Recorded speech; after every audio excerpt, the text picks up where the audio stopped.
తాకట్లో ఉన్న బంగారాన్ని విడిపించి ఆ రోజున మార్కెట్ ధర కట్టి మిగిలిన డబ్బును మీకు అందిస్తుంది కొమ్మూరి గోల్డ్.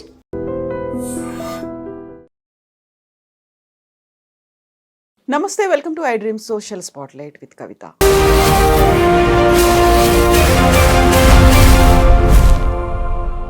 సమూహంలో ఏకాంతం, చుట్టూ మన మనుషులే ఉన్నప్పటికీ ఏదో తెలియని ఒంటరితనం, మానసికంగా మాత్రమే కాదు ప్రాణాలు తీసుకునేంతగా డిప్రెషన్.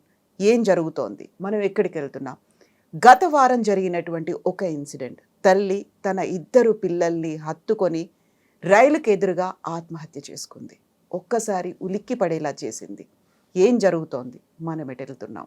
మనతో పాటుగా ఉన్నారు హైకోర్టు అడ్వకేట్ పూజారి నాగేశ్వర్ గారు. హలో అండి, నమస్తే. మనం గతంలో కూడా ఫ్యామిలీ గురించి, లైఫ్ గురించి బోల్డని విషయాలు మాట్లాడుకున్నప్పటికీ అవన్నీ కూడా లైఫ్ని ఎలా ఎంజాయ్ చేయాలి అనేది మనం చూసాము. బట్ ప్రాణాలు తీసుకోవడం అనేది, ఈ ప్రపంచంలో ఆత్మహత్య చేసుకోవడము, ప్రాణాలు వాళ్ళు తీసుకోవడం అనేది కేవలం మనుషులు మాత్రమే. ఇంత విలువైనటువంటి జీవితం, మనల్ని మనం జాగ్రత్తగా చూసుకోవాలి, ఇన్ని మాటలు చెప్పుకున్నప్పటికీ ఒక తల్లి 2 పిల్లలతో కలిసి ఆత్మహత్య చేసుకుంది. ఫస్ట్ ఆ పిక్చర్ చూసినప్పుడు ఏమనిపించింది మీకు అసలు? వాస్తవానికి అయితే నేను నథింగ్ బట్ చాలాసేపు ఏడ్చాను కూడా దాంట్లో. ఎందుకంటే 2 ఎదిగిన పిల్లలు కదా, చాలా ముద్దుగా ఉన్నారు. ఎందుకంటే వాళ్ళకు ఊహ తెలియనప్పుడు ఏదైనా జరుగుంటే ఓకే, కానీ ఇప్పుడు ఎదిగి ఒక సమాజాన్ని చూస్తున్న ఒక 2 వ్యక్తులు, ఈ భారతదేశానికి ఒక 2 భావి భారత పౌరులు, చాలా ముద్దుగా ఉన్న ఒక 2 యువకులు కదా. అసలు ఆ ఫోటో చాలా డిస్టర్బ్ చేసింది వాస్తవానికి కూడా. అనిపించింది అసలు మనం ఎక్కడ బతికేస్తున్నాం ఈ ప్రపంచంలో అని. చాలా కష్టం అది. మన ఒక్కలమే కదా, చూసిన ప్రతి ఒక్కరు కూడా అదే మాట్లాడుతారు. తల్లి 2 పిల్లలు అలా నడిచి వెళ్తున్నారు. తల్లి వాళ్ళకి ఏదో బుజ్జగించో లేకుంటే ఏదో తనలో ఉన్నది బాధనో ఏదో చెప్పుకుంటోంది. పిల్లలు వింటున్నారు, చేతుల్లో చేతులేసుకొని నడుస్తూనే ఉన్నారు. అంత దూరం నడిచి వెళ్ళిపోయారు. హత్తుకుంది, నేను లేకుంటే మీరు ఉండలేరు, మీరు లేకుండా నేను ఉండలేను. ముగ్గురు పోవాల్సినటువంటి సిచ్యువేషన్స్. నిజంగా అలాంటి పరిస్థితులు లేవు అనేది కుటుంబ సభ్యులు చెప్తున్నారు. ఎక్కడి దాకా ఎందుకు వెళ్తున్నాం మనం? అలాంటి డెసిషన్ ఎందుకు తీసుకుంటున్నాం? ఇక్కడ అతి పెద్ద క్వశ్చన్ ఏంటంటే ఒక 15 years ఉన్న 2, ఒక యువతి ఒక యువకుడు, తల్లి ఏం చెప్పి తీసుకెళ్ళింది అనేది అసలు ఎవరికి అర్థం కాని క్వశ్చన్ అది. ఎందుకంటే చిన్నపిల్లలు అనుకోండి, ఇంటర్, వాళ్ళకి తెలియదు పాపం. అమ్మ ఎక్కడికి తీసుకెళ్తే వెళ్ళిపోతారు, నిలబడతారు, తెలియదు నెక్స్ట్ ఏం జరుగుతుంది అనేది వాళ్ళకి జీవితం మీద అవగాహన ఉండదు. వీళ్ళకు 2 యుక్త వయసులో ఉన్న ఒక యువకులకి సమాజం మీద ఒక అవగాహన ఉంటుంది. ఏది మంచి, ఏది చెడు, ఏది చేయొచ్చు, ఏది చేయొద్దు అనేది ఉంటుంది కదా. వాళ్ళు ఎట్లా ఒప్పుకున్నారు అసలు దీనికి అనేది అసలు నాకు అది ఒక $1000 క్వశ్చన్ అది. అందులో ఎవరో ఒకరు ప్రతిఘటించాలి కదా. ఆడపిల్లనో లేకపోతే అబ్బాయో ఇది జరగదు, ఇది కాదని ఎవరికో ఫోన్ చేయటమో ఏదో ఒకటి చేయాలి కదా. ఫాదర్కి ఫోన్ చేయటమో, గొడవ పెట్టడమో చేయాలి కదా. అంత ఖచ్చితంగా ఏంటంటే, సరే ఆమె పెద్ద వ్యక్తి, సరే అదొక విషయం, కానీ ఇంత ఆ ఎదుగుతున్న పిల్లల్ని ఆమెకి ఎట్లా తీసుకోవాలనిపించింది అని కూడా అర్థం కాలేదు నాకు. అందులో భర్త పిల్లలకి స్వయంగా తండ్రి బర్త్డేని కొన్ని గంటల్లో సెలబ్రేట్ చేసుకోవాలి. అది కూడా ఒకటి ఉంది, బర్త్డే ఉంది, వాళ్ళ మ్యారేజ్ డే ఉంది. అసలు వీళ్ళు ఎట్లా ఒప్పుకున్నారు, ఆమె ఏమని చెప్పి ఒప్పుకుంటుంది, అసలు వీళ్ళందరూ ఏ ట్రాన్స్లో తిరుగుతున్నారు అనేది అసలు అర్థం కాలేదు నాకు.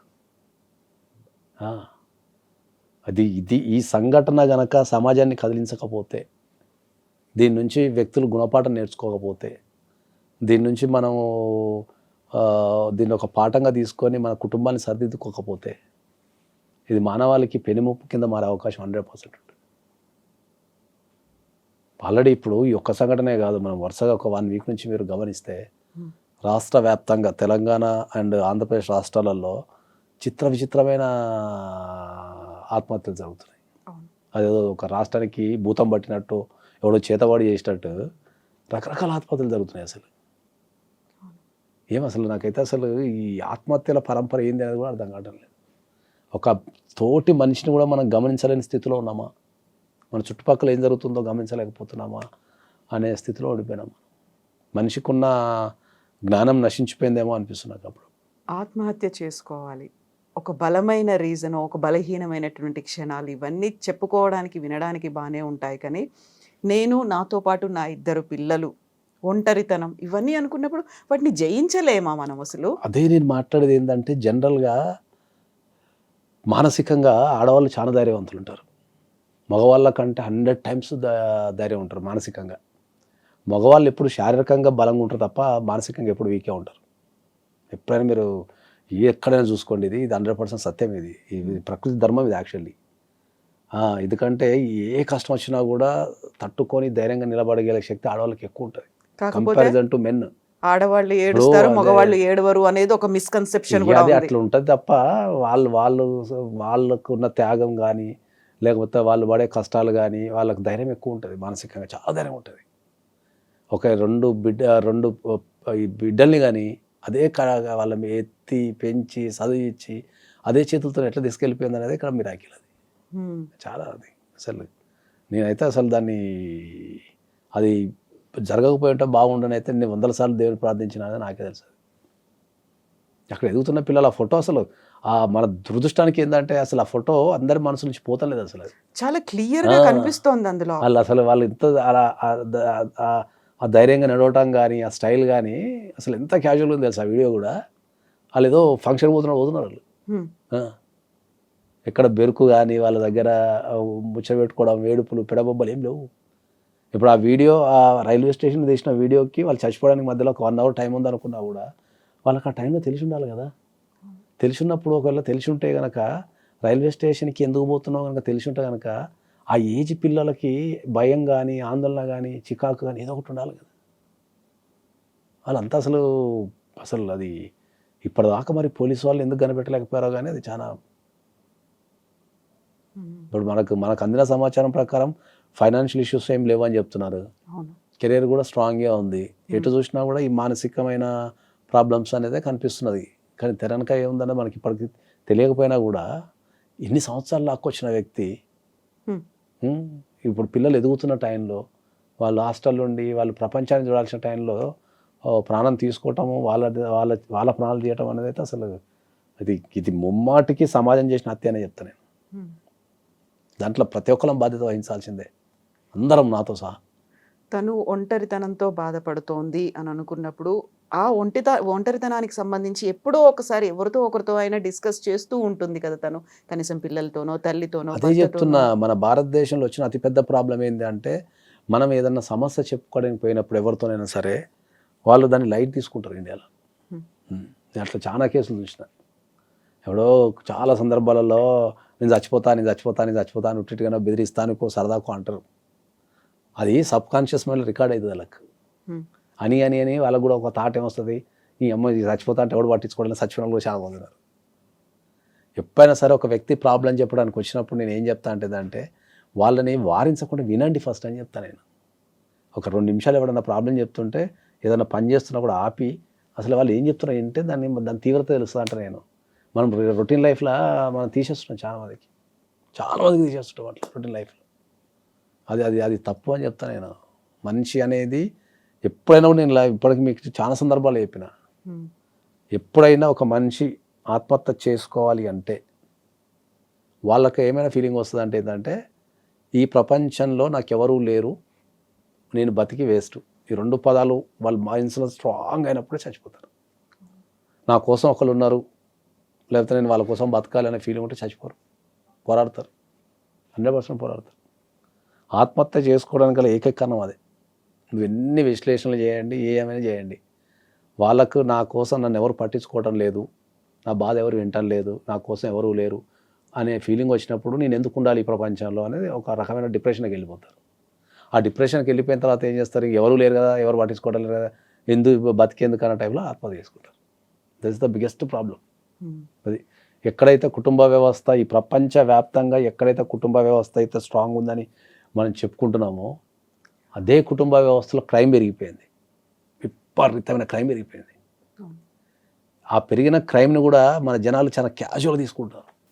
నార్మల్ అయిపోయిందా అదేమన్నా? అదే అంటున్నా కదా, మన జనాలు కూడా దాన్ని ఏదో ఒక వార్త లెక్క చదివి పడేస్తున్నారు తప్ప అరే ఎందుకు కుటుంబాలలో హత్యలు పెరుగుతున్నాయి, ఆత్మహత్యలు పెరుగుతున్నాయి అని ఒక్కళ్ళు కూడా బాధ్యత తీసుకొని ఆలోచిస్తాం లేరు. నేను 1,00,000 సార్లు చెప్తున్నా ప్రతి ఒక్కరికి ఏంటంటే భారతదేశంలో కుటుంబ వ్యవస్థ అనేది చెడిపోయింది. దాన్ని రిపేర్ చేయాలా దాన్ని రిపేర్ చేయాలంటే సమాజంలో ఉన్న ప్రతి ఒక్కరు బాధ్యత తీసుకోవాలా. అది నీ కుటుంబం అయినా నా కుటుంబం అయినా ఎవరి కుటుంబం అయినా సరే మనం బాధ్యతగా ఉండి మన పిల్లలకు కానీ సమాజానికి కానీ మనం నేర్పాలనేది చెప్తున్నాను నేను. ఎవరి కాళ్ళు ఇప్పుడు నేను వరుసగా ఒక 1 వీక్ నుంచి చూస్తున్నా కదా, ఒక 1 వీక్ నుంచి చూస్తుంటే ఫస్ట్ నేను చూసిన న్యూస్ ఏంది, ఒక ఆడపిల్ల తల్లిదండ్రులకి విషయం ఇచ్చి చంపేసింది. ఏది ప్రేమించిన వ్యక్తిని యాక్సెప్ట్ చేస్తానని మత్తు మందు ఓవర్ డోస్. అరే కనీసం ఒక ఇంగిత జ్ఞానము, వాళ్ళ కడుపులో మనం పుట్టినాము, ఈ చిన్న లాజిక్ ఇది, వాళ్ళ కడుపులో మనం పుట్టినాము, మనకి సాధిండ్లు చదివిపించిండ్లు, తల్లిదండ్రులు పిల్లలు పెరగటానికి ఎన్ని త్యాగాలు చేస్తారు అనేది వాళ్ళు పెరిగిన తర్వాత అర్థమవుతుంది. తిండి తిని కోరికలు చంపుకొని రకరకాలు చేస్తారు, ఏదో వాళ్ళ స్థాయికి తగ్గట్టు, ఎవరి స్థాయికి తగ్గట్టు వాళ్ళు చేస్తారు. కంపల్సరీ పిల్లల మీద ప్రేమ ఉంటే వాడు రిక్షా ఎక్కుకున్న నుంచి అంబానీ వరకు వాళ్ళ స్థాయికి తగ్గట్టు ఏదో ఒకటి పిల్లల ఎదుగుదల కోసం ఎక్కడి దగ్గర కాంప్రమైజ్ అయితేనే ఉంటారు తల్లిదండ్రులు, అయితేనే ఉంటుంది. అట్లాంటి తల్లిదండ్రులని నువ్వు విషమిచ్చి చంపడం ఏంటి? నాకు అది కాన్సెప్ట్ అర్థం కాలని. నీకు అంతగానం ప్రేమించిన వ్యక్తున్నాడు, పారిపోనుంటూ ఏటన్నా ఏమవుతుంది? బతకలేవైతే పెద్ద ప్రపంచంలో ఓ ఢిల్లీకో బాంబేకో కలకత్తాకో పారిపోయి నచ్చిన మొగుండి అంతగానో నీకు నచ్చితే పారిపోయి బతకనుంటే పని చేసుకుంటూ బతకలేరా? అందులో తను ఉద్యోగం చేస్తుంది, చదువుకున్న అమ్మాయి నర్సింగ్ చేస్తుంది, నీకు ఇంజక్షన్లు జనాలు బాగుపడతానికి రా అంటే అవే ఇంజక్షన్లు పెట్టి తల్లిదండ్రులు చంపేసింది. ఎటుపోతుంది సమాజం? ఒక తల్లిదండ్రులు చంపటం అంటే నాకు కాన్సెప్ట్ అర్థం కాలేదు అసలు. జనరల్గా ఇప్పుడు తల్లిదండ్రులు బాధపడుతూనే చూడలేం చాలామంది సెంటిమెంట్ ఉంటుంది, పాపం వాళ్ళు మనం కలుస్తారు పెంచుతారు, వాళ్ళు త్యాగాలు చేస్తారు కదా అంటాం. ఓరి అబ్బా చంపే కార్యక్రమం అయిపోయింది. ఇంకో దగ్గర నిజామాబాద్లో కొడుకు పెళ్లి కాలేదని చెప్పేసి కొడుకుని అండ్ భార్యను చంపేసింది. ఇది చంపే కాన్సెప్ట్ ఏంది అసలు? ఇది మన ఇళ్ళకి వచ్చేసింది, రేపు దాంట్లో ఎవడైనా ఉండొచ్చు అని చెప్తే సమాజం పట్టించుకోవటం లేదు. అది చాలా లైట్ తీసుకుంటున్నారు గవర్నమెంట్ కానీ సమాజం కానీ. మన ఫ్యామిలీ కుటుంబాలలో విలువలు పడిపోయినాయి, ప్రతి ఒక్కరి ఇంట్లో చావు అనేది జరుగుతున్నది. డైరెక్ట్ చంపేసుడే, ఇంకా మళ్ళీ దానికి సమస్య పరిష్కారం లేనట్టు. నిన్న ఒక అమ్మాయి సాఫ్ట్వేర్ ఇంజనీర్, పెళ్లి కాలేదని, తల్లి ఒంటరి అయిందని చెప్పేసి చూసుకున్నారంట, సాఫ్ట్వేర్ ఇంజనీర్ అంట. దాని మీద రాస్తే నాకు 50 సొల్యూషన్స్ వచ్చినాయి. నాకు పెళ్లి చేసుకుని దాని మీద రాస్తే 50 సొల్యూషన్స్ వచ్చినాయి నాకు. మంచి ఓల్డేజ్ హోమ్లు ఉన్నాయి హైదరాబాద్లో. 15,000 to 20,000 కడితే 24 hours డాక్టర్ని పెట్టి 3 పూటలు తిండి పెట్టి వాళ్ళని తెల్లవారులు వాళ్ళకు సేవలు చేసి మంచి ఓల్డేజ్ హోమ్స్ ఉన్నాయి నీకు. దాంట్లో నీకు ఒక పెళ్ళే భారం అయింది అనుకుందాం, ఆ తల్లిని తీసుకెళ్ళి సంపాదించిన దాంట్లో ఒక 20,000 1,00,000 రూపాయలు సంపాదిస్తుందంట అమ్మాయి. అంత ప్రేమ ఉంటే తల్లికి ఒక 25,000 పెట్టి మంచి 5 star రేంజ్లో ఉన్న ఓల్డేజ్ హోమ్స్ ఉన్నాయి. దాంట్లో పడేసి రోజుకు 3 సార్లు కాల్ చేసుకొని నీ పన్ను చేసుకొని ఓ పెళ్లి చేసుకుంటే ఎంత బాగుంటుంది జీవితం. ఇప్పుడు తల్లి అడ్డంకి, తల్లి వల్ల పెళ్లి కావటం లేదనో, లేకపోతే పెళ్ళి అయితే తల్లిని ఎవరు చూసుకుంటారో అని చెప్పేసి చచ్చిపోతాయి. ఇప్పుడు కనీసం 3 పూట్ల ఎవరు తిండి పెట్టాలి? ఇప్పుడు పెట్టాలి, బిడ్డే దూరం అయిపోయింది కదా. ఇప్పుడు భగవంతుడు తీసుకెళ్తే దాన్ని ఎవడేం చేయలేడు. ఓకే, ఇప్పుడు తల్లిదండ్రుల ముంగట పిల్లలు చనిపోతారు, పిల్లల ముంగట తల్లిదండ్రులు చనిపోతారు, అది భగవంతుడు నిర్ణయం చేస్తే దానికి ఎవడేం చేయలేడు. న్యాచురల్గా జరిగేదానికి ఎవడేం చేయలేడు. హార్ట్ అటాక్ యాక్సిడెంట్ అంటే ఏం చేయలేము, మిస్టేక్ జరుగుతుంది కాబట్టి జరుగుతుంది. ఓకే, ఒక మనిషిని చంపాలా అనే ఆలోచనే ఒక మనిషికి వస్తే, తోటి మనిషిని చంపాలనే ఆలోచనే మనిషికి వస్తే దాన్ని ఎవడు మార్చాలా? నిన్న ఎవడో సాఫ్ట్వేర్ ఇంజనీర్ అంట, రైలు కింద పడి చచ్చిపోయాడు, పెళ్లి కావడం లేదని. ఎవ్రీ డే ఈ దేశంలో ఏదో ఒక దగ్గర నువ్వు కరెక్ట్ న్యూస్ పేపర్ కనుక ఫాలో అయ్యగలిగితే ఎక్కడో ఎవ్రీడే ఒక భార్య ఒక భర్తను, ఒక భర్త ఒక భార్యను చంపుకుంటున్నారు. మధ్యలో పిల్లలు చంపుతున్నారు. ఈ పిల్లల్ని చంపే కాన్సెప్ట్ అయితే అసలు నాకు అర్థమే కావట్లేదు. సమాజం ఎటుపోతున్నది అనేది అసలు ఆలోచిస్తే భయం అవుతున్నది నాకు అప్పుడప్పుడు. ఇటువంటి సమాజంలో ఉన్నా అనిపిస్తుంది నాకు. మెయిన్ లేనప్పుడు మా పిల్లల్ని ఎవరు చూసుకుంటారు, మళ్ళీ అదొక సెంటిమెంట్ ఎమోషన్ అనేది అక్కడ అసలు నాకైతే అసలు సమాజం మీద అయితే నేను ఫ్యామిలీ కౌన్సిలర్ కింద కానీ డైవోర్స్ అడ్వకేట్ కింద నుండి నాకు అసలు అప్పుడప్పుడు అసలు ఏం మాట్లాడడం అర్థం కావట్లేదు. అసలు సమాజం చాలా ఘోరమైన స్థితిలోకి వెళ్ళిపోతుంది. ఫ్యామిలీ వ్యవస్థ అనేది అసలు నేను 100% చెప్తున్నా కానీ ఎవరు నమ్ముతాను లేడు.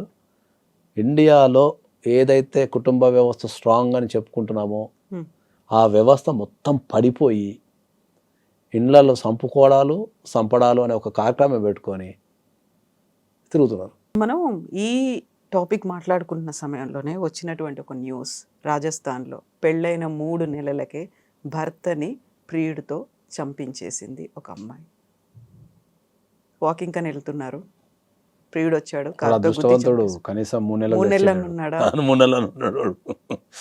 ఇప్పుడున్న ట్రెండ్ 3 రోజులకి వేసి వస్తున్నారు. ఇక Last time 3 మనం నెలలు మేఘాలయ బతికినాడు. చూసాం. అదృష్టవంతుడు. అసలే ఒక వైపు నుంచి పెళ్ళిళ్ళు కావటం లేవు.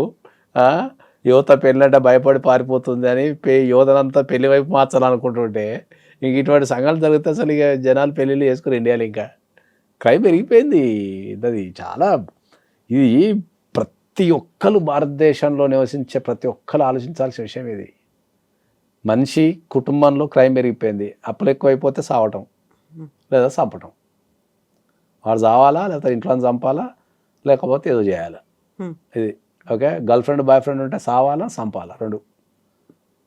ఏంది ఇప్పుడు ఎక్కడనో ప్రియుడు బ్లాక్ చేసినా చేసేసిందంట న్యూస్. సోషల్ మీడియాలో బ్లాక్ చేసిందని వాడిని వేసేసిందంట. బ్లాక్ చేస్తే వేసేసింది. నాకు కాన్సెప్ట్ అర్థం కాలేదు నాకు అసలు. నేను నిన్నటిదాకా పెద్ద మేధాని అనుకున్నా కానీ ఇవన్నీ చూస్తుంటే అసలు నాకేం అర్థం కావడం లేదు. అసలు బ్లాక్ అయిపోతున్నది. బ్లాక్ చేస్తే అన్ని వేసేసి ఇప్పుడు అన్ని వేసేసి ఏడు నువ్వు జైల్లోనే ఉంటుంది. కానీ నువ్వు ఏ చదువులేదు దానికి. అరే జీవితం పెళ్లి చేసుకోవచ్చు చంపేసుడు రకరకాల చంపుడు. ఎవరు చంపడంలో కూడా క్రియేటివిటీ చూపిస్తున్నారు. ఎవరి స్థాయికి తగ్గట్టు వాళ్ళకు. అదే చెప్తున్నా కదా, మనిషి బలహీనుడు అయిపోయాడు. That's what I'm telling. మనిషి ఎప్పుడైతే మనం సమాజంతో కనెక్షన్లు ఉంటామో సమాజం మీద బాధ్యత మనకు భయం 2 ఉంటాయి. ఎప్పుడైతే సమాజం పట్టించుకోవడం లేదు, నన్ను ఈ సమాజం పట్టించుకోవడం లేదు అన్నప్పుడే ఓహో నేను ఏమైనా చేయొచ్చు అనే ఫీలింగ్ వస్తుంది. ఇప్పుడు సమాజం మీద నేను అదే చెప్తున్నా కదా నీకు. నీకు ఒక 1000 మంది ఫ్రెండ్స్ ఉన్నారు, నీ మొత్తం నీ బలగం ఒక 1000 మంది ఉన్నారు అనుకో, నువ్వు ఒక క్రైమ్ చేయాలంటే ఆలోచిస్తావు, 1000 మంది గురించి ఆలోచిస్తావు. బామ్మ ఇప్పుడు ఏదైనా చేస్తే ఈ 1000 మంది ఏమనుకుంటున్నావు గురించి అని ఆ భయానికి నీకు ఏమైనా ఆలోచించినా చంపేస్తావు. నీకు ఎవడు తెలియదు అనుకో, నాకు ఎవడు తెలియదు, ఎవడేమనుకుంటా నాకేంది, నాకు రిలేషన్ లేదు ఎవరితో, నాకు ఎవరు లేరు, ఎవడనుకుంటా నాకేంది అనే కాన్సెప్ట్లో తిరుగుతున్నారు వీళ్ళంతా. బేసికల్గా ఒంటరి కాదు, ఒంటరితనంతో బాధపడుతున్నారు ప్రతి ఒక్కరు. అది అట్లా ఒంటరితనంతో బాధపడేటోళ్ళు నాకు తెలిసి 50% ఉంటారు. అందరు పైకి నటిస్తున్నారు అంతే. అందరు నటిస్తున్నారు. ఈ ప్రపంచం మొత్తం నటన అనే ఒక దాంట్లో తిరుగుతున్నారు తప్ప మనసు, అదే చెప్పిన కొన్ని 100 సార్లు, మనము మనసు విప్పి చెప్పుకోవడానికి ఒక విషయాన్ని మనం ఎదుటి వ్యక్తితో ఏదన్నా మనసు విప్పి చెప్పుకోవడానికి కూడా మనుషులు లేరు. ఒకవేళ ఎక్కడన్నా మనసు విప్పి చెప్పుకుందామన్నా వాళ్ళు ఏమనుకుంటారో, నన్ను ఎగతాళి చేస్తారో, నన్ను బలహీనుడు అనుకుంటారో అని చెప్పేసి ఆ ఫీలింగ్స్ అన్నీ వీళ్ళు చంపేసుకుంటున్నారు. ప్రశాంతంగా నవ్వటం పోయింది, ప్రశాంతంగా ఏడవటం పోయింది, ప్రశాంతంగా మాట్లాడుకోవడం పోయింది, ఒక మనిషి కోసం నిలబడటం పోయింది, త్యాగాలు చేయటాలు పోయినాయి. ఏమైనా తాత్కాలికమైన విషయాల మీద వీళ్ళు శ్రద్ధ పెడుతున్నారు తప్ప లాంగ్ జర్నీ మీద ఎవరు శ్రద్ధ పెడతాం లేదు. ఎవరికైనా సరే ఒక వ్యక్తికి చంపాలి అని అనిపించినప్పుడు నెక్స్ట్ ఏమవుతుంది అని ఆలోచిస్తే చంపే ఆలోచన ఎక్కడి నుంచి వస్తుంది? చంపితే ఏడుంటాడు? లైఫ్ లాంగ్ జైలు ఉంటాడు. మరి లైఫ్ లాంగ్ జైలు ఉండడానికి చంపడం ఎందుకు కదా? దానికి ఈ చిన్న లాజిక్ కూడా మిస్ అయిపోతున్నారు జనాలు, తప్పించుకోలేరు. ఇప్పుడున్న టెక్నాలజీకి క్రైమ్ చేస్తుంటేనే దొరుకుతారు. మనం పట్టించాల్సిన ఇంతకుముందు అన్న టెక్నాలజీ లేనప్పుడు ఒక సాక్ష్యం దొరకాలన్నా, ఒక ఇంకేదైనా దొరకాలన్నా చాలా కష్టం ఉంటుండే. ఇప్పుడున్న టెక్నాలజీకి నువ్వు ఎంత చిన్న తప్పు చేసినా కూడా నువ్వు ఇంకా ఏ టెక్నాలజీతో అయితే ఇంకా ఘోరం. మొన్న ఎవరు రైల్వే స్టేషన్లో ఇద్దరు దొంగలు పట్టించింది తెలుసా? ఏ టెక్నాలజీ? ఆ ఏరియాలో తిరిగే నేరస్తుల మొత్తం మన ఏపీలో ఎక్కడో జరిగింది అది రీసెంట్గా. డేటా మొత్తం దానికి రోబోట్కి ఎక్కించి దాన్ని రైల్వే స్టేషన్లో చెప్తున్నారంట. అది మొత్తం తిరిగి అందరినీ చూస్తుందంట. దీంట్లో ఉన్న డేటాతోనే 2 కళ్ళు గమనించి వాళ్ళిద్దరిని ఇమీడియట్లీ లోకల్ పోలీస్ స్టేషన్కి కంప్లైంట్ ఇచ్చేసిందంట. రైలు వచ్చి పట్టుకున్నారు. ఇంతకుముందు నన్ను ఎవడో చూస్తే కష్టంగా తగ్గేటోడు ఇప్పుడు యంత్రాలే పట్టించేస్తున్నాయి ఎక్కడికి. యంత్రాలు పట్టించేస్తున్నాయి. ఇప్పుడు నేరస్తుల డేటా మొత్తం ఇప్పుడు మీకు యుఎస్లో నేరస్తుల డేటా మొత్తం ఏఐ చేసేసింది. ఎప్పుడైనా నువ్వు కార్ డ్రైవింగ్ చేసుకుంటూ పోతుంటా కూడా ఆ ఏఐ కెమెరా ఇట్లా చూసి ఆ డేటాను అనలైజ్ చేస్తుంది సెకండ్లలో. చేసి నీకు ఏమైనా క్రైమ్ ఉందో అనుకో ఆ నెక్స్ట్ స్టేషన్కి చెప్పేస్తున్నారు వాళ్ళు, అక్కడ ఆపేస్తారు. యూఏలో కూడా అట్నే ఉంది, యూకేలో అట్నే ఉంది. ఈజీగా పట్టేసుకుంటున్నారు మనుషులు. ఇంతకుముందు ఒక పట్టుకోవాలంటే ఎక్కడికో పోయి పట్టుకోవాలా, కూర్చున్న దగ్గర నుంచి యంత్రాలే పట్టించేస్తున్నాయి, వీడు పలానా దొంగ వీడు పలానా దొంగ అని చెప్పేసి. ట్రూ. ఇప్పుడు బేసికల్గా ప్రాబ్లం మనతో ఉందా, మన చుట్టుపక్కల ఉన్న వాళ్ళతో ఉందా? ఒంటరితనం అనేది వాళ్ళకే వస్తుందా, మనం వాళ్ళని అందులోకి నెట్టుతున్నామంటారా? మనిషి అనేది ఏంటంటే తన రూపాన్ని మార్చుకుంటున్నాడు. ఇప్పుడు కోతి నుంచి కనుక మనిషి పుట్టి ఇప్పుడు ఎట్లా తయారైనామో ఇప్పుడు ఇక్కడ నుంచి మళ్ళీ మనం కోతి రూపానికి వెళ్ళిపోతాం ఫ్యూచర్లో ఇంకా 100%. ఎందుకంటే ఎన్ని సందర్భాలు చెప్పిన ఏంటంటే మనిషి అనే వ్యక్తి సంఘజీవి. మనిషి అనే వ్యక్తి సంఘజీవి అంటే వాడు సంఘంలో కలిసి ఉన్నంత కాలమే బలంగా ఉంటాడు. ఆ సంఘం నుంచి బయటకు వస్తే బలహీనుడు అయిపోతాడు. అట్లా ఇప్పుడు పూర్వకాలంలో మన ఇంటికి మనకు లంకంత కొంపు ఉంటుంది. ఓకే, ఎంతమంది వస్తే మనం అంత ధనవంతులం, సంతోషము అంత ధనవంతులం. వాళ్ళతోని కలిసి మాట్లాడి కూర్చొని అనుభూతులు పంచుకొని కష్టాలు సుఖాలు పంచుకొని నచ్చింది వండుకొని తిని బతుకుతుండే. ఇప్పుడు లంకంత కొప్పు ఉంటుంది, రావడానికి ఎవడు ఉండడు. వాడు రావాలంటే గేట్లు అవి ఇవి మా ఇల్లు ఏమో చెప్తారు కదా దాని పేరు, మైగేట్ యాప్ అంటారు కదా, మాది అలా గేటెడ్ కమ్యూనిటీ ఉంటుంది, మా దాంట్లోకి ఎవరు రాడని చెప్పుకుంటాం. మీ దాంట్లోకి ఎవరు రాకపోతే నువ్వు కొనుక్కునేది కట్ట నేను మళ్ళీ ఎవరు వాళ్ళు ఉండాలి, మాది గేటెడ్ కమ్యూనిటీ ఉంటుంది, మా దాంట్లో ఎవరు రాదని చెప్తారు. మరి అమ్మ మరి దానికి నువ్వు కొనుక్కునేది దానికి ఎవరు రాకపోతే నువ్వు దానికి. కష్టం అది, చాలా కష్టం. ఎందుకంటే నేను ఒక విషయం చెప్తా ఎప్పుడు అంటే, నన్ను చాలామంది క్వశ్చన్ అడిగినాను, మీ హోమ్ టూర్ చేస్తాం సార్ అని అడుగుతున్నాను సీరియస్గా. అందరు చేస్తున్నారు కదా సార్, మీరు కూడా సెలబ్రిటీ కదా, లేకపోతే మీరు టాప్ మోస్ట్ అడ్వకేట్ కదా, మీ హోమ్ టూర్ చేస్తాం సార్ అని అడుగుతారు. నేను మా హోమ్ టూర్ చూస్తే గుండా చచ్చిపోతారు అని చెప్తాను నేను. ఎందుకట్లా లావిష్గా అట్లా ఉండదు, రిచ్గా 750 SFT మా ఇల్లు మొత్తం. మా ఇంట్లో ఎక్కడ కూడా ఇంట్లో అందరూ కనిపిస్తారు మాకు. మేము కిచెన్లో ఉన్న ఇంట్లో అందరూ కనిపిస్తారు, ఎక్కడున్నా ఇంట్లో అందరూ కనిపిస్తారు మాకు. మేము నలుగురు ఉంటాం, అందరూ కనిపిస్తారు కళ్ళం కంటే. ఏం చూస్తున్నా గుర్తుపడతా ఉంటేనే. నాకు ఒక 20 కోట్లు పెట్టి ఒక విల్లాని గంట చెప్పడం కొనగలుగుతా. ఎందుకు తీసుకో?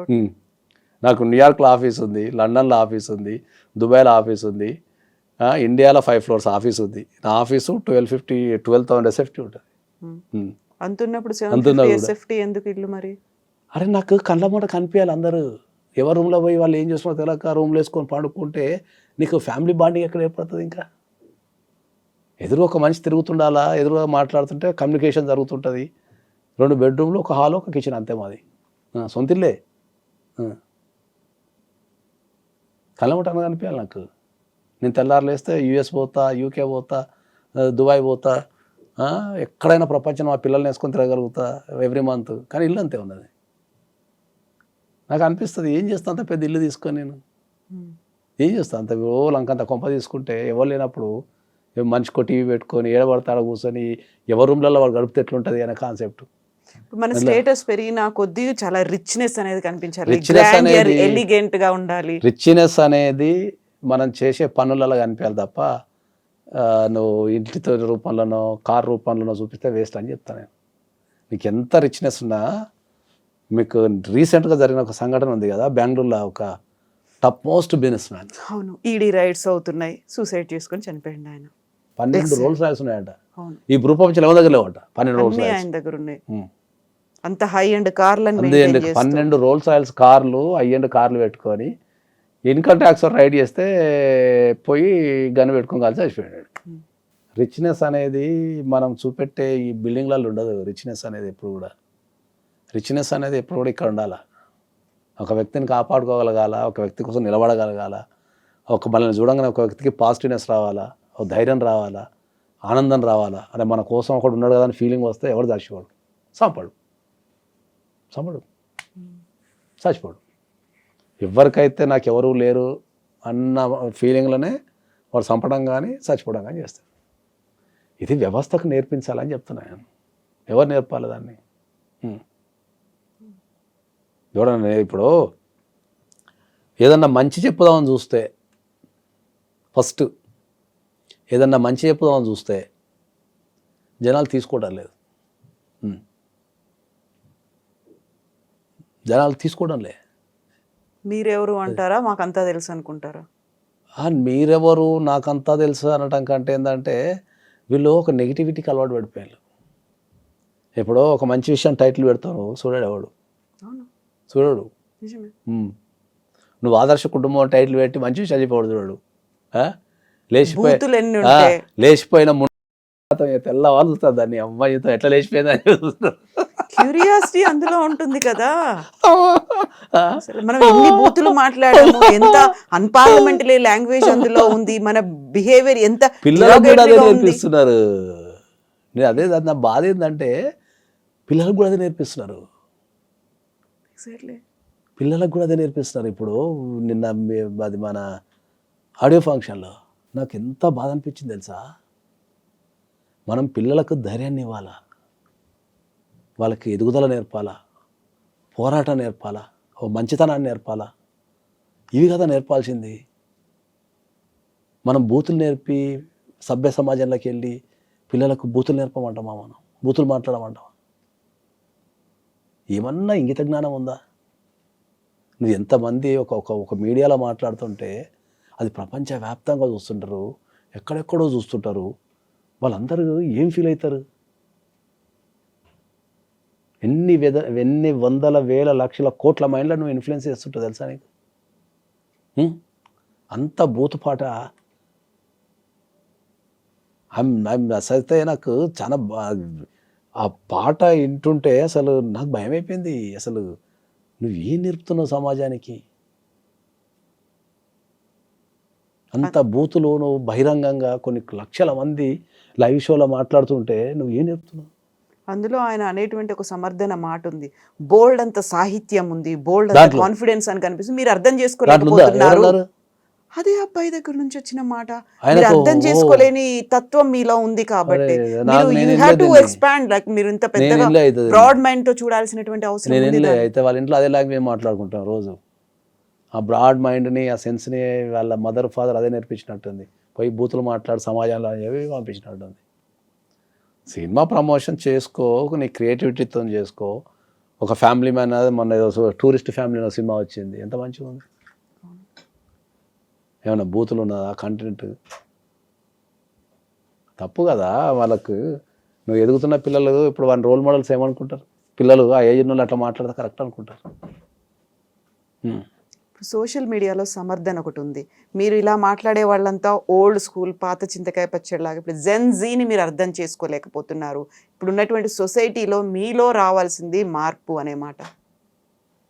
ఏమో నాకు తెలిసిన, మరి నేను జనరల్గా అయితే మా ఇంట్లో కూడా ఇద్దరు జంజీలు ఉన్నారు. మరి నేనైతే ఏం నేర్పలేదు. వాళ్ళు ప్రశాంతంగానే ఉన్నారు, మరి మంచిగానే ఉన్నారు, మంచిగా మాట్లాడతారు, అందరికి రెస్పెక్ట్ ఇస్తారు. నేనైతే అదే నేర్పిన మా ఇద్దరు పిల్లలకి. పైసలున్నా లేకపోయినా వ్యక్తిని కాపాడుకోవాలా, మంచిగా ఉండాలా, మంచిగా మాట్లాడాలా, నెగిటివ్ మాట్లాడద్దు, ఇవే నేర్పుతాను ఎప్పుడు. తారతమ్యాలు పెట్టకండి ఎవరిది. ఉన్నది ఒకటే జీవితం, పుట్టవై పుట్టము, సాధ్యమైనంత వరకు సంపాదించేసుకోండి మనుషుల్ని, పైసలు వదిలిపెట్టేసానే చెప్తాను నేను.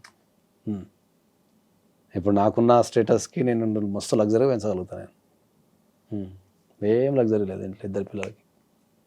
బిలో 750 ఎసెప్ట్ లగ్జరీ అంటే మా ఇంట్లో మంచి బట్టలు వేసుకుంటాను తప్ప మిగతా అంతా సేమ్ ఉంటుంది అంతే. అరే ఇప్పుడు ఎవరన్నా ఎక్కడికన్నా పోతే నేను ఎప్పుడైనా చెప్తాను, నాకు చాలా భయం ఉంటుంది. ఏం భయం ఉంటుంది అంటే ఏంటంటే ఎవరైనా సరే మన ప్రవర్తనను బట్టి మన తల్లిదండ్రులు ఎవరు డిసైడ్ చేస్తారు. ఆ తర్వాత టీచర్ల గురించి వస్తుంది. ఫస్ట్ తల్లిదండ్రులే అనేది ఏమన్నా మాట అంటే. ఇప్పుడు మా పిల్లలు ఏమన్నా తప్పు చేస్తే నేను ఈ ప్రపంచానికి తెలిసినా తెలియకపోయినా ఎవరైనా కొట్టే డిఫాల్ట్ డైలాగ్ ఏముంటుంది అంటే, మీ అమ్మ నాన్నకి ఇదే నేర్పారా అంటారు. పెంపకం ఇట్లనే ఉందా అంటారు. Simple logic. అక్కడ పిల్లలు ఫెయిల్యూర్ అయినట్టు కాదు, తల్లిదండ్రులు ఫెయిల్యూర్ అయినట్టు. అది ఎవరు నేర్పాలా? కల్చర్ని ఎవరు నేర్పాలా? సమాజానికి ఎవరు నేర్పాలా అనే పాయింట్ మీద ఉన్నాం, కానీ ఎవరు పడుచుకోవటంలే. ఇట్లా మనం చెప్తున్నాం, ఎవడు వింటలేడు అసలు మార్కెట్లో. ఇట్లా ఇప్పుడు మీరు చెప్పినది ఏదైతే ఉందో, ఇప్పుడు నా పర్సనల్ ఇన్స్టాగ్రామ్లో నాకు అదే ఎదురవుతుంది. నా పర్సనల్ ఇన్స్టాగ్రామ్లో నేను సమాజానికి పనికొచ్చే విషయాలు చెప్తా. ఓకే, ఇప్పుడు సమాజానికి పనికొచ్చే విషయాలలో 25 సంవత్సరాలకు పెళ్లి చేసుకోరా అని చెప్తాను నేను. దానికి పెడతారు కామెంట్లు మనల్ని. ఒక్కొక్కడు ఒకడు ఎవడో నిన్న పెడుతున్నాడు, జీవితాన్ని నీకు నేర్పిస్తాను నేను అని పెడతాడు. లోకం చదివి ఉన్నట్టుగా అదే తెలుసు అన్నట్టు. మనకి ప్రొఫైల్ ఫోటో ఉండదు, పిక్ ఉండదు, దొంగతనం తిరుగుతుంటాడు. నీకేం తెలుసు, జాబ్ ఉంటే అది ఉంటుందా, పైసలు లేకపోతే ఇది ఉంటుందా, ఎవరికి పిచ్చి పట్టినట్టు పెడతారు కామెంట్. సమాజానికి ఒక పోకడు ఉంటుంది, దాని ప్రకారం పోవాలా. నువ్వు 25 సంవత్సరాలకి పెళ్లి చేసుకోకపోతే పీకనికి ఏముంటుంది? ఏజ్ అయిపోయిన తర్వాత 35 చేసుకుంటే ఏముంటుంది? ఏముండదు. 35 చేసుకుంటే నీ కొడుకో నీ బిడ్డ పుట్టారకు వాళ్ళ ఏజ్కి వచ్చారకు నువ్వు 60 ఉంటావు. ఏం చెప్తావు వాళ్ళకు? నువ్వే ముసలినే కాళ్ళకు పడితే అది దిశ నిన్ను హాస్పిటల్ వేసేస్తారు. ఆ పాట పాడాడు చాలా ఆవేశంగా, చాలా కాన్ఫిడెంట్గా, చాలా ధైర్యంగా ముందుకొచ్చి పాడాడు అని అనుకుంటున్నాను. ఒక్క పాటతోని నేను చెప్తున్నా కదా, ఆ ఒక్క పాటతోని నథింగ్ బట్ ఆయన కెరీర్ని నాశనం చేసుకుంటే. అది ఎంత గలీజ్ పాట అది. ఎంత సినిమా అనేది ఒక క్రియేటివిటీ. నువ్వు చెప్పే విధానంలో చెప్పు వింటారు. ఒక స్థాయి బూతులు మాట్లాడదామని అనం. The way of expression should be ఉంటుంది కదా అని చెప్తాం మనం. అదే రాసినోళ్ళు ఎవరో తెలియదు. మరి ఆ స్టేజ్ మీద పాడచ్చా లేదా, ఎవడు వాడు ఏది ఇచ్చాడో తెలియదు. మళ్ళీ ఆ ఏజ్ ఏంది, ఆ పాడే పాట ఏంది, దానికి ఏదో బెదిరింపులు. అయినా నేను సారీ చెప్పను. వాడు ఎవడైతే ఏదన్నా విమర్శ వచ్చినప్పుడు వాడు క్షమించమని అడగడానికి సిద్ధంగా ఉంటాడో వాని ఎదుగుదల ఒక రేంజ్లో ఉంటుంది. ఇప్పుడు రామ్ చరణ్ ఉన్నాడు, లేకపోతే అల్లు అర్జున్ ఉన్నాడు, పెద్ద ఫ్యామిలీస్ ఉన్నాయి అనుకుందాం హీరోలలో. వాళ్ళు రాయాలంటే అట్లాంటి బూత్ పాటలు రాయలేరా? బూతులు మాట్లాడారా స్టైల్ మీద? తప్పది. అది సమాజానికి చాలా రాంగ్ మెసేజ్, చాలా తప్పది ఆ ఏజ్లో వల్ల. ఆయనైతే నేను సారీ చెప్పను అంటున్నాడు. కనీసం పేరెంట్స్ అయినా మాట్లాడాల్సినటువంటి అవసరం ఉంది. మనతో బయటికి వీడియోలో లేకుంటే పబ్లిక్గా మాట్లాడకపోయినప్పటికీ వాళ్ళ పిల్లలతో అయినా వాళ్ళ కొడుకుతో అయినా 100% దానికి పేరెంట్స్ బాధ్యత వహిస్తే కనీసం వాళ్ళకున్న గౌరవం నిలబడుతుంది. నేను ఆ పొజిషన్లో 100% సమాజానికి 100% క్షమాపణ చెప్తాను. సరిదిద్దుకుంటా, క్షమించడం 100% చెప్తా. తప్పు అనేది జరుగుతుంది, తప్పు జరగదని నేను అంటలే. తప్పు అనేది మంచి చేయాలా, దాని నుంచి రియలైజ్ కావాలి, ఇంకా మరింత జాగ్రత్తగా ఉంటాడు. అట్లా ఇప్పుడు ఆ ఏజ్లో తెలవకపోవచ్చు. తెలవనప్పుడు ఎవరు సరిదిద్దాలి? దాన్ని పేరెంట్స్ సరిదిద్దాలి. నేనైతే ఆ ప్లేస్లో ఉంటే నేను బాగా చెప్తా సమాజానికి, కానీ ఎవరైతే ఇబ్బంది పడ్డారో అందరికి క్షమాపణ చెప్తాను. పేరెంట్స్కి తెలిసి చేస్తున్నారా, తెలవక చేస్తున్నారా అనేది వాళ్ళ కుటుంబం మీద ఆధారపడి ఉంటుంది. కానీ డెఫినెట్లీ అయితే దానికి క్షమాపణ చెప్పాల్సింది, దానికి వేరే ఆప్షన్ లేదు. ఎవరో అనామకంగా ఉన్న వాళ్ళో, ఏదో ఊరు పేరు తెలియని వాళ్ళో కాదు. ఆ జరిగింది, ఆ కుటుంబం తెలుసు, వాళ్ళ ఫాదర్ ఎవరో తెలుసు, అన్నీ తెలిసిన తర్వాత కూడా అంత ధైర్యంగా ఎలా పాడాడు, దాన్ని ఎలా సమర్థించుకుంటున్నాడు, ఇప్పటికి కూడా డిఫెండ్ చేసుకోవడం అనేది అదే 100% తప్పది. అదే చెప్తున్నాను, 100% తప్పది. దాన్ని సరిదిద్దాల్సిన బాధ్యత వాళ్ళ పేరెంట్స్కి 100% ఉంటుంది. వాళ్ళు దాన్ని సరిదిద్దగలగాల. ఆయనని one of the top most స్టార్ని చేయగల ప్రవర్తన ద్వారానే మనం టాప్ మోస్ట్ స్టార్ అవుతాం తప్ప తెర మీద ఏదో చేయడం ద్వారా ఎప్పుడు కాము. తెర మీద కొన్ని వందల మంది హీరోలు వస్తుంటారు, పోతుంటారు, కానీ కొంతమంది నిలబడతారు. ఆ కొంతమంది ఎందుకు నిలబడతారు అంటే ఏంటంటే వాళ్ళ ప్రవర్తన ద్వారా నిలబడతారు. ప్రవర్తన టువర్డ్స్ సొసైటీ కావచ్చు, ప్రవర్తన టువర్డ్స్ కోస్టార్స్ కావచ్చు, ప్రవర్తన టువర్డ్స్ ప్రొడ్యూసర్స్ కావచ్చు, ఏదున్నా ప్రవర్తనతోనే మనిషి నిలబడతాడు. వాళ్ళు నిలబడమే కాదు, మన మనసుల్లో కూడా నిలబడతాం మనం 100% నిలబడతాం మనం. అట్లా యవ్వనంలో ఉన్నప్పుడు తప్పు చేయడం అనేది సర్వసాధారణంగా జరిగేది. ఎందుకంటే వాళ్ళకు సమాజం మీద అవగాహన ఉండదు, దాని ఇంపాక్ట్ తెలియదు, కొన్ని సందర్భాలు ఎట్లా బిహేవ్ చేయాలో తెలియనప్పుడు దాన్ని కంట్రోల్ చేయాల్సిన బాధ్యత, నేర్పించాల్సిన బాధ్యత తల్లిదండ్రులకే ఉంటుంది. నేనైతే 100% ఏం బిలీవ్ చేస్తా అంటే ఏంటంటే, యవ్వనంలో ఉన్న వ్యక్తులు కనుక తప్పు చేస్తే దానికి 100% పూర్తి బాధ్యత తల్లిదండ్రులే వహించాలని చెప్తాను. బై ఆల్ మీన్స్ ఎన్ని తప్పు చేసినా కూడా వాళ్ళకి తల్లిదండ్రులే 100% బాధ్యత వహించాలి. దానికి వేరే ఆప్షన్ లేదు ఇంకా. ఎందుకంటే పిల్లలు అనేది మన రిఫ్లెక్షన్. మనం ఏదైతే నేర్పిస్తామో వాళ్ళు అదే తీసుకుంటారు.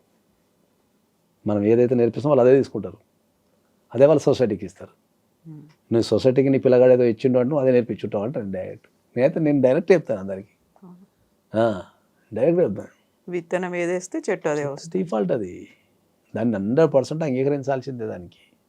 అందుకనే ఎక్కడ పోయినా కూడా ఇంతకుముందు చెప్పినట్టు మనం ఏది తప్పు చేసినా కూడా, మనం ఏ స్థాయిలో తప్పు చేసినా కూడా ఫస్ట్ నీ తల్లిదండ్రులు నీకు ఇదే నేర్పించారా, లేకపోతే మీ ఇంట్లో ఇదే సిస్టమ్ ఉందా అని మాట్లాడతారు ఎవరైనా. ఎందుకంటే నువ్వు అక్కడి నుంచి వచ్చినావు కాబట్టి నీకు ఇది నేర్పించి సమాజానికి పంపించారు అనేది రిఫ్లెక్ట్ అవుతుంది. కాబట్టి ఎప్పుడు ఫస్ట్ ఎవరు తప్పు చేసినా కూడా తల్లిదండ్రులు మాట్లాడతారు. ఎందుకంటే వాళ్ళు నేర్పించితే నువ్వు చేస్తావనే ఉద్దేశం.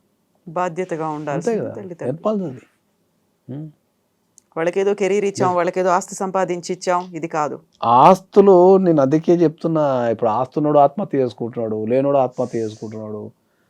ఆస్తులు అనేది మనిషి జీవితంలో, నేను ఇంతకుముందు చాలా ఇంటర్వ్యూలో చెప్పిన, నా దగ్గర రూపాయి లేనప్పుడు, ఇవాళ కోట్లు ఉన్నప్పుడు నా జీవితంలో ఏ మార్పు లేదు. నా రోడ్డు మారలేదు, నేను తిరిగే ఫ్రెండ్స్ మారలేదు, నేను తిరిగే సమాజం మారలేదు. మారిందల్లా రెండే మారినాయి నా జీవితంలో. కట్టుకునే బట్ట ఒకటి మారింది, తిరిగే కారు ఒకటి మారింది తప్ప.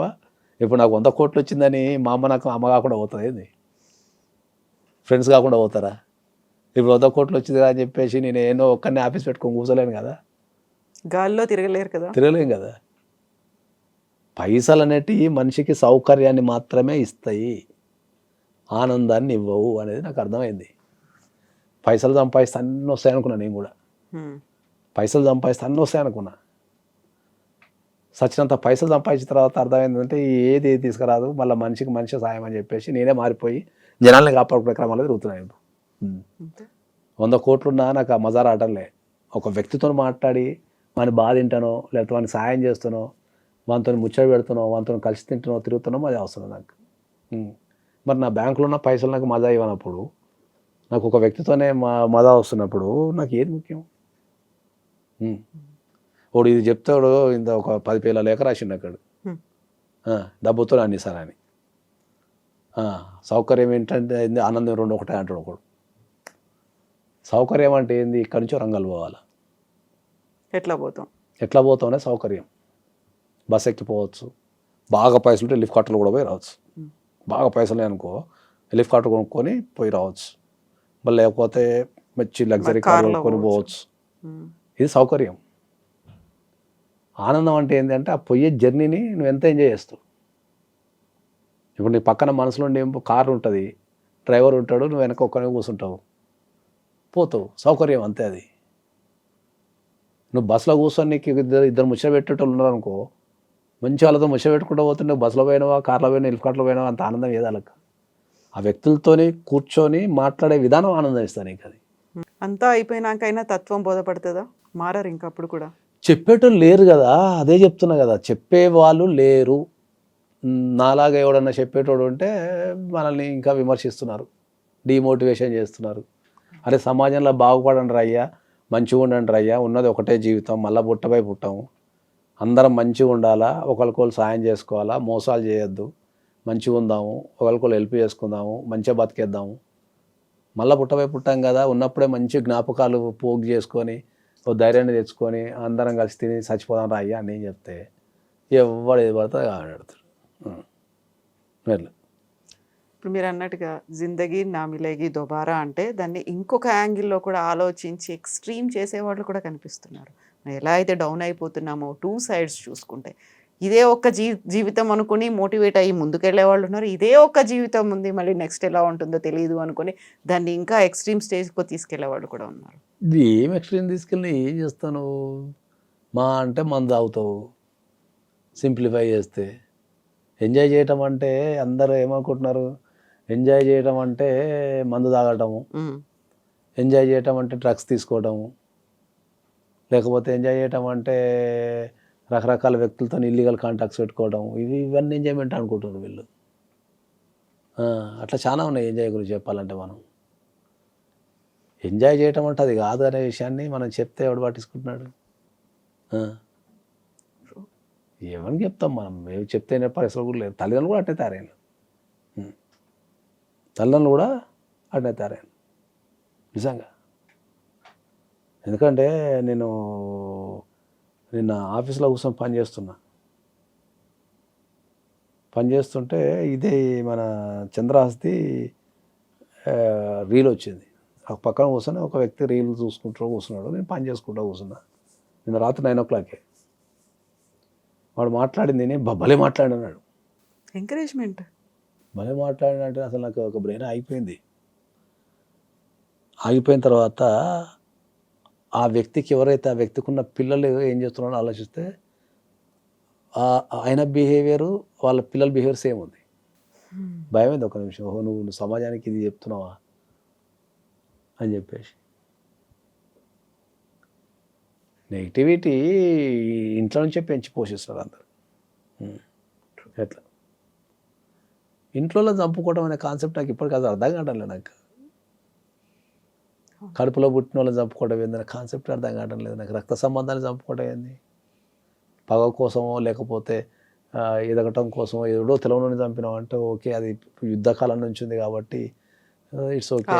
అధికారం కోసం వేరేటోని చంపినాం అంటే ఓకే. కానీ ఇంట్లో చిన్నప్పటి నుంచి పెరుగుతాము, వాళ్ళతో కలిసి తిరుగుతాము, అన్ని పంచుకుంటాము. నిన్న ఎవడో మాడోకెన్ని చంపినాడు. ఒక వ్యక్తిని, మనకు కడుపులో మనతో పాటు పుట్టిన ఒక వ్యక్తిని మనం కాపాడుకోవాల్సింది పోయి చంపే కార్యక్రమం ఏంది అసలు? ఇది ఈ సమాజం ఎటుపోతుంది? ఇది ఎవరు చెప్పి సావాలా?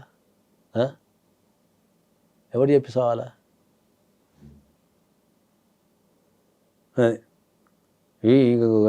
మీకు జోక్ చెప్తా. నా ఇన్స్టాగ్రామ్లో నిన్న ఒక అమ్మాయి ఏదో పెళ్లి గురించి మాట్లాడుతుంటే ఒక అమ్మాయి కథ, నాకు కూడా జోక్ ఇది. ఇన్స్టాగ్రామ్లో ఒక అమ్మాయి నాకు మెసేజ్ పెట్టింది. ఏమని? ఈయన సమాజంలో ఉండాల్సిన వ్యక్తి కాదు, ఈయనని రీహాబిలిటేషన్ సెంటర్ పంపాలని పెట్టింది. ఎవరు? ఒక అమ్మాయి. ఎవరిని పంపించాలి? నన్ను. మిమ్మల్ని? ఓ, పెళ్లి గురించి మాట్లాడుతుంటే, ఎందుకలా పెళ్లి చేసుకుంటారు నాయన అని చెప్పి మాట్లాడుతుంటే, పెళ్లి చేసుకుంటారు నాయన, ఏజ్లో పెళ్లి చేసుకోండి అని మాట్లాడుతుంటే ఒకటే లైన్ పెట్టింది, మిమ్మల్ని రీహాబిలిటేషన్ సెంటర్. ఈయన సమాజంలో కాదు ఉండాల్సింది, ఈయన ఇమీడియట్లీ రీహాబిలిటేషన్ సెంటర్ పంపండి అని పెట్టింది. నేను కూడా కింద రిప్లై ఏమి ఇచ్చినా తెలుసా? ఆయన అవునమ్మా, నేను రీహాబిలిటేషన్ సెంటర్నే ఉండాలా, ఎందుకంటే మీలాంటి వాళ్ళ మధ్యలో ఉండలేను, నాకు రీహాబిలిటేషన్ సెంటర్ కరెక్ట్ సరిపోద్దని మెసేజ్ పెట్టా. మన సమాజంలో ఇప్పుడు మనం నవ్వుకున్నట్టుగా నవ్వుకునే సందర్భాలు కూడా చాలా తగ్గిపోతున్నాయి. ఎంజాయ్ చేసే సంతోషపడే క్షణాలు అవి తగ్గిపోతున్నాయి. దాన్ని ఒక బిజినెస్, ప్రతి దాన్ని నువ్వు నాకేమి ఇస్తావు, నేను నీకేమి ఇవ్వాలి, నువ్వు నాకేమి ఇస్తావు, నేను ఇంత ఒక వ్యక్తితో ఫ్రెండ్షిప్ చేయాలి అంటే వీటితో ఫ్రెండ్షిప్ చేస్తే ఏమొస్తుంది? లేకపోతే పెళ్ళి కూడా అట్నే తయారైంది, బిజినెస్ కిందనే తయారైంది. అదే నీ మొత్తుకొని వచ్చేది, వీళ్ళందరికీ మొత్తుకొని వచ్చేది ఏంది? పెళ్ళి అనేది మనం ఒక వ్యక్తితోని కలిసి జీవించే విధానం. పెళ్ళి అనేది ఒక వ్యక్తితోని కలిసి జీవించే విధానం. నువ్వు ఒక వ్యక్తితో కలిసి జీవించగలుగుతున్నా జీవించలేనా అని పెళ్లి చేసుకోవాలా.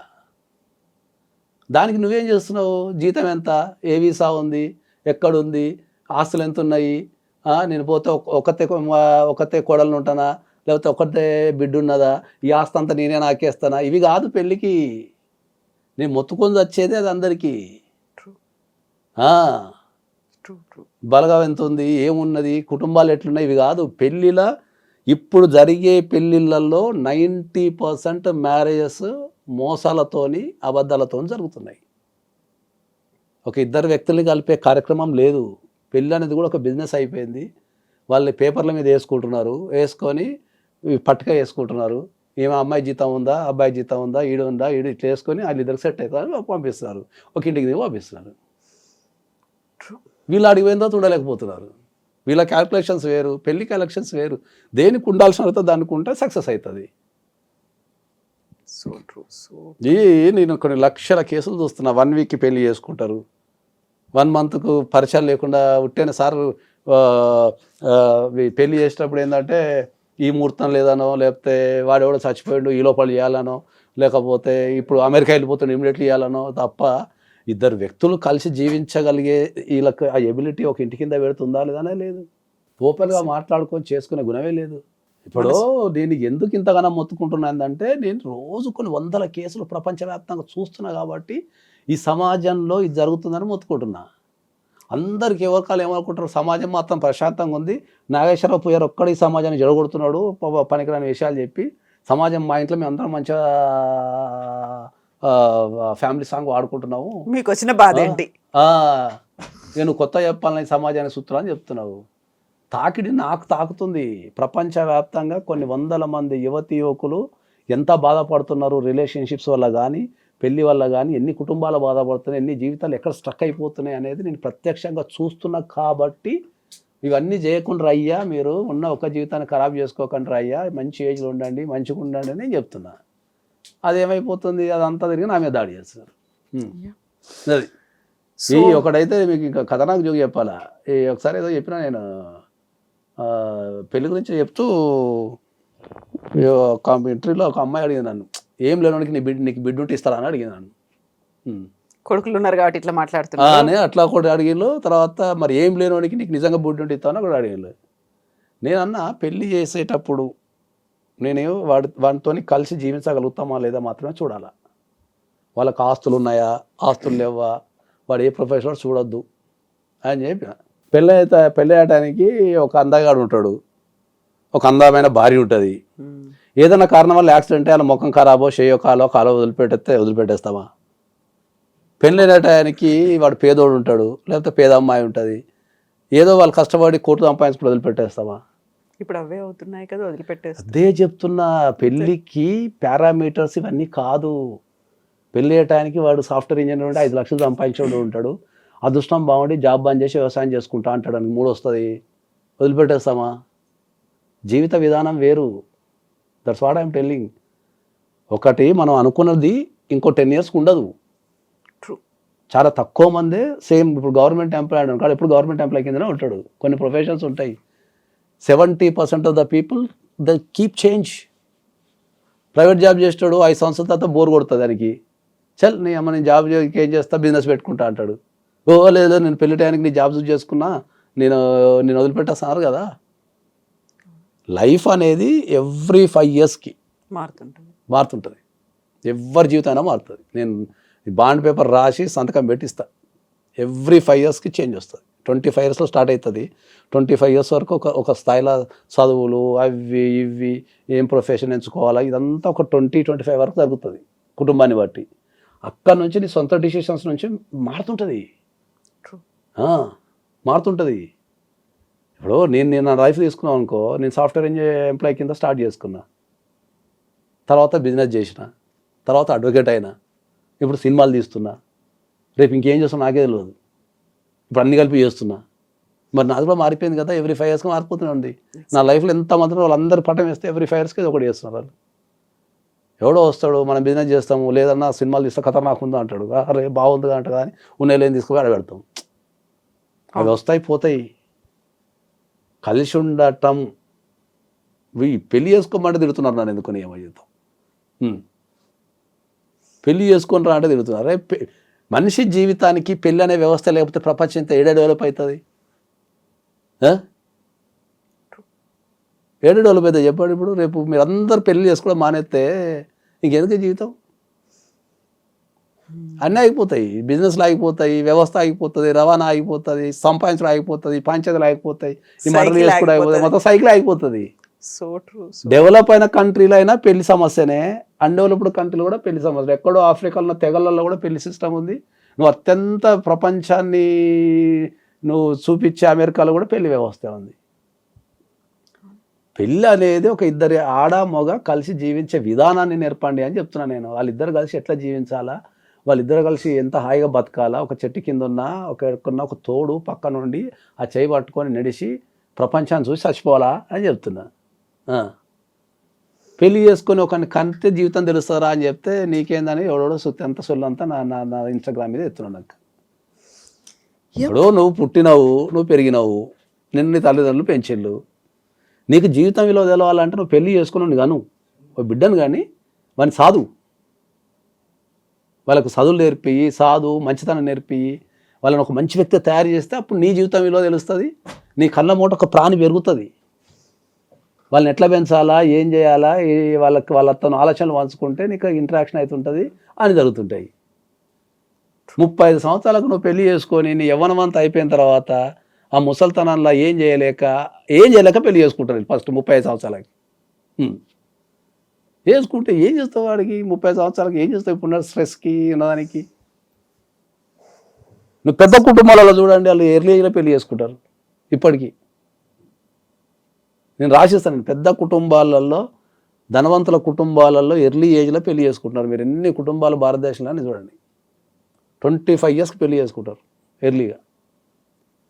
అది తెలియదా? ప్రపంచం అంతా ఒక రకమైన మైకంలో పడిపోయింది. ఏంటి అంటే పైసలు ఉంటేనే జీవితం, పైసలు లేకపోతే ఎవరు డేకడు, పైసలు లేకపోతే ఎవరు కేర్ చేయరు. పైసలు ఉంటేనే జీవితం, కారు ఉంటేనే జీవితం, బంగారం ఉంటేనే జీవితం, మీరు అన్నట్టు మంచి పాష్ బంగ్లా ఉంటేనే జీవితం. ఈ అన్నిటి దాంట్లో మనిషి పడి కొట్టుకపోయి అసలు మనిషి యొక్క అర్థం పరమార్థం అంతా మారిపోతుంది. కొన్ని లక్షల సార్లు చెప్పిన, ప్రతి ఇంటర్లో చెప్తున్నా ఏంటంటే, మీకు ఏ రకమైన సమస్య ఉన్నా నా ఆఫీస్కి రండి, నేను ఏదో ఒక సొల్యూషన్ చేస్తాను. నాకున్న తెలివితేటలతోని, నాకున్న పరిచయాలతోనో ఏదో ఒకటి దానికి అవుట్కమ్ ఏదో ఒక రకంగా ఇవ్వగలుగుతారు ఆయన. ఈ సంపే కార్యక్రమాలు, సచిపే కార్యక్రమాలు పెట్టుకోకంటారు ఆయన. 1000-2000 పెడితే ఈ దీంట్లో కూడా మళ్ళీ ఉన్నది. ఇంకా సార్ మీరు రమ్మంటున్నారు, 1000 రూపాయలు అడుగుతున్నారు సార్ అంటారు. సార్ మీరు రమ్మంటున్నారు, మళ్ళీ 1000-2000 వసూలు చేస్తున్నారు సార్ అంటారు. మరి ఆ 1000-2000 వసూలు చేయకపోతే నేను ఇంటికి బియ్యం తీసుకెళ్ళాలా, లేకపోతే మా పూర్వాలు పసుతాం అనుకుంటున్నాడా? 1000-2000తో నీకు జీవితంలో, నీకు ఆ 1000-2000తో జీవితానికి సంబంధించిన సమస్య పరిష్కారం దొరుకుతున్నప్పుడు ఈ జైలు జీవితాలు, ఈ పారిపోవడాలు, సంపడాలు ఇవన్నీ తగ్గిపోతాయి కదా ఆ 1000-2000తోనే. So true, accept, agree that. Thank you so much అండి. And for more videos, Please subscribe to iDream. Please subscribe to iDream. Please subscribe iDreams. And please subscribe to iDream. For more videos, subscribe to iDream. please like, share and subscribe to the channel. Congratulations, iDream. Subscribe to iDream. Subscribe to iDream. So subscribe to iDream Media. iDream team andarki huge congratulations. Please subscribe iDream Media. Please subscribe to iDream.